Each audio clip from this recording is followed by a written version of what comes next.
तो लवली, अब मैंने ना जब आपको बुलाने की सोची थी तो मेरे पास एक क्वेश्चन था। क्रिस रॉक करके कमेडियन हुए हैं बहुत फेमस, ठीक है, यूएस के बहुत ही लेजेंडरी कमेडियंस में से उनकी एक बहुत ही प्यारी लाइन है, जिस लाइन से इस एपिसोड की शुरुआत करते हैं। उनकी एक लाइन है कि only women, children and dogs are loved unconditionally, a man is only loved under the condition that he provide something. Totally agree. Totally agree. क्यों?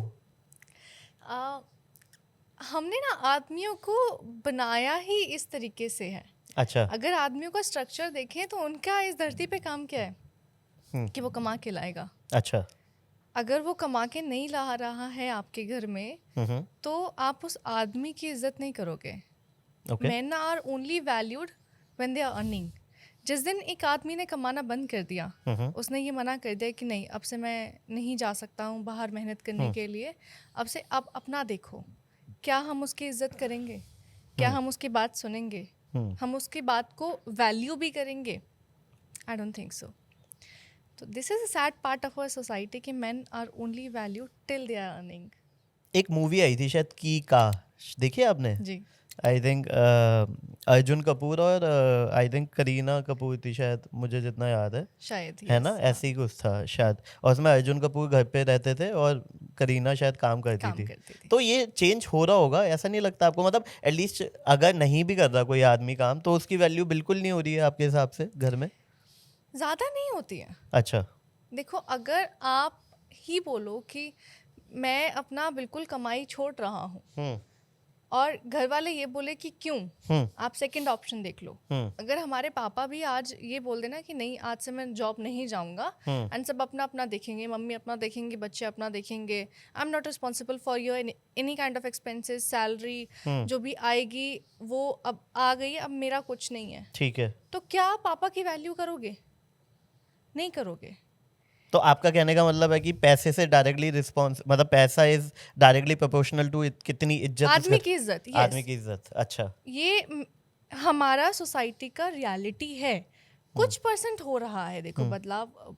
अब ऐसी जगह है, मैं भी अर्निंग हूँ, मेरा पार्टनर भी अर्निंग है, तो इट इज़ नॉट कि अगर मैं कमा रही हूँ तो मैं इस बात का दोष जमाऊंगी, या फिर आदमी नहीं कर रहा कुछ भी तो मैं इस बात को बोलूँगी कि तुम क्यों नहीं कर रहे हो। Educated and sensible people are there, I am not saying कि 100% तो सोसाइटी ऐसी है, बट मेजॉरिटी यही कहती है। ओके। और एक आदमी को ना दर्द तब नहीं होता जब वो पूरा दिन मेहनत करके बाहर से कमा के आता है। एक आदमी को दर्द तब होता है जब वो मेहनत करके तो आ रहा है, लेकिन जो उसके घर के लोग हैं वो उसको दो कौड़ी का भी नहीं समझते। ओके। वो जो आदमी होता है ना, वो सिर्फ इज्जत के लिए काम करता है, वो लोगों की खुशियों के लिए काम करता है, वो अपने परिवार की स्माइल के लिए काम करता है।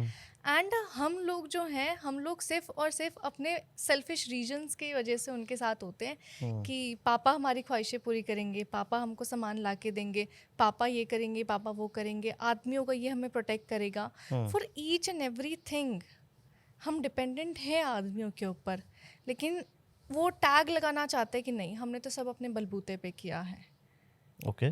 आपको नहीं लगता कि ये जो आप सारी बातें बोल रहे हो ये रिलेशनशिप के बाद या मैरिज के बाद उस बंदे पे ज़्यादा एप्लीकेबल होती हैं एज कम्पेयर टू जब तक वो शादीशुदा नहीं है? नहीं, अच्छा। आप अगर रिलेशनशिप में ये जो निब्बा निब्बियों के प्यार होते नहीं, हैं, इससे पहले मतलब अभी मैं रिलेशनशिप में नहीं हूँ और अब मैं कमा रहा हूँ नहीं कमा रहा, मेरे को उतनी इज्जत मिलेगी घर में जितना मुझे लगता है जो आप बोल रहे हो। लेकिन आपका पॉइंट आई थिंक ये है कि जब बंदा शादी कर लेता है तब उसका एकदम वो 0-1 हो जाता है, राइट?